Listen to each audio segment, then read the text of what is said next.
Saudara-saudariku terkasih, kita berjumpa dalam program Katekese Online Paroki Belinyu melalui pendalaman bacaan Injil Harian. Selamat mengikuti.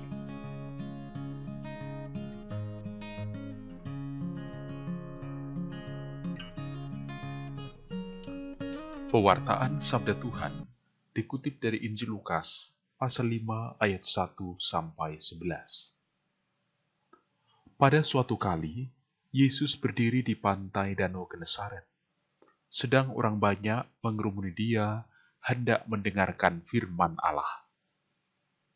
Ia melihat dua perahu di tepi pantai. Nelayan-nelayannya telah turun dan sedang membasuh jalannya. Ia naik ke dalam salah satu perahu itu, yaitu perahu Simon, dan menyuruh dia supaya menolakkan perahunya sedikit jauh dari pantai, lalu ia duduk dan mengajar orang banyak dari atas perahu. Setelah selesai berbicara, ia berkata kepada Simon, "Bertolaklah ke tempat yang dalam, dan tebarkanlah jalamu untuk menangkap ikan." Simon menjawab, "Guru, telah sepanjang malam kami bekerja keras, dan kami tidak menangkap apa-apa. Tetapi karena engkau menyuruhnya, aku akan menebarkan jala juga." Dan setelah mereka melakukannya, mereka menangkap sejumlah besar ikan, sehingga jala mereka mulai koyak. Lalu mereka memberi isyarat kepada teman-temannya di perahu yang lain, supaya mereka datang membantunya. Dan mereka itu datang.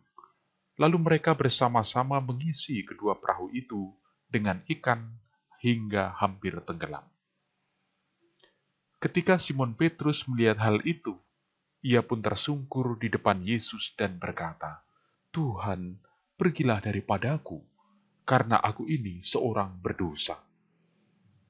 Sebab ia dan semua orang yang bersama-sama dengan dia takjub oleh karena banyaknya ikan yang mereka tangkap. Demikian juga Yakobus dan Yohanes, anak-anak Zebedeus, yang menjadi teman Simon. Kata Yesus kepada Simon, "Jangan takut, mulai dari sekarang engkau akan menjala manusia." Dan sesudah mereka menghela perahu-perahunya ke darat, mereka pun meninggalkan segala sesuatu, lalu mengikuti Yesus. Demikianlah sabda Tuhan.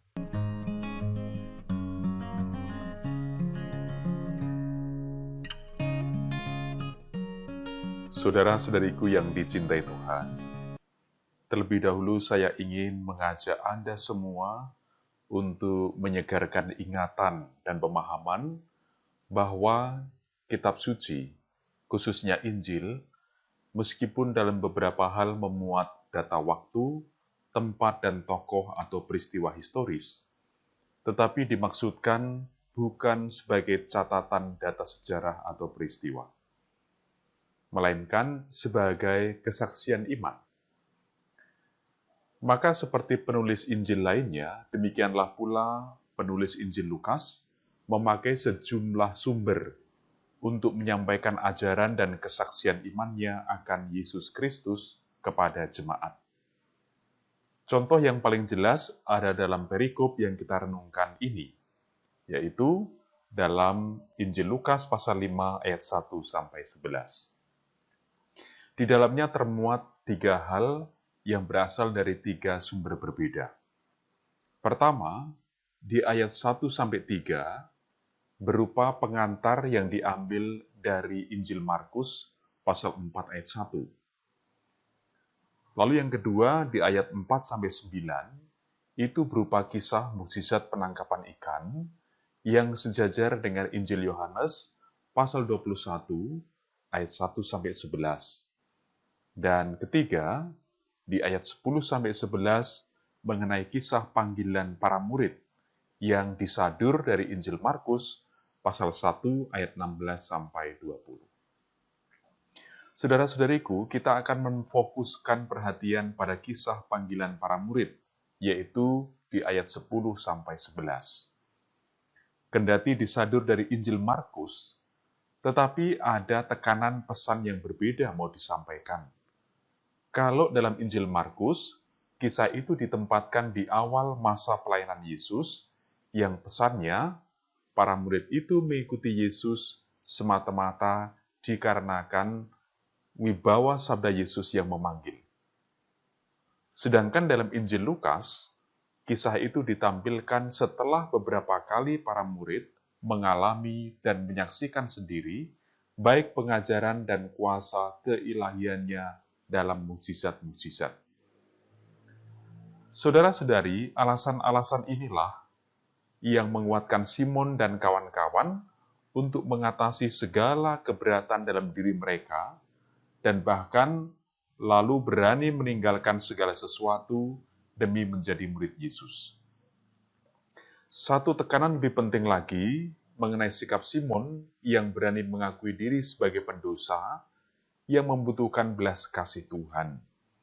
Hal penting ini dimaksudkan oleh penulis Injil Lukas sebagai persiapan untuk kisah panggilan Lewi si pemungut pajak pada pasal 5 ayat 27, dan bahkan lebih jauh lagi nantinya dalam kisah pertobatan Paulus dalam kisah para rasul pasal 9 ayat 1-19. Intinya apa? Inti yang mau dikatakan adalah terkait dengan sabda Yesus, "Aku datang untuk memanggil orang yang berdosa."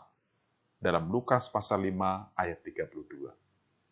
Saudara-saudariku yang dicintai Tuhan, penginjil Lukas mau mengarahkan kita pada pesan. Pertama, panggilan para murid itu menggambarkan kehendak Tuhan yang memanggil setiap orang dalam situasi kesibukan dan persoalan hidup sehari-hari. Namun, mereka berani memiliki kepercayaan yang bulat, sehingga rela membiarkan harta miliknya, entah itu materi, waktu, tenaga, pikiran, dan juga kemampuan, untuk dipakai sebagai sarana bagi karya keselamatan Tuhan kepada orang lain. Lalu, pesan yang kedua, para murid adalah contoh orang-orang yang walau sering bertentangan dan kemauan pribadi, lebih percaya kepada petunjuk Tuhan daripada pengalaman dan kekuatannya sendiri. Dan sekaligus yang terpenting, berani jujur pada keberdosaannya di hadapan Tuhan dan tergantung sepenuhnya pada kasih Tuhan. Saudara-saudariku yang tercinta, dalam kedua inti pesan itu mau dirangkum selanjutnya nanti dalam kutipan sabda Yesus, "Jangan takut, mulai sekarang engkau akan menjala manusia." Maksudnya apa? Maksudnya orang-orang seperti para murid itulah yang dikehendaki Tuhan menjadi sahabat-sahabat sekerja demi keselamatan dan kebaikan orang lain. Barangkali kita mungkin akan protes kalau refleksi itu kemudian kita tarik dalam pengalaman hidup kita. Mengapa saya harus sibuk dengan urusan keselamatan dan kebaikan orang lain? Toh saya sendiri saja belum sempurna.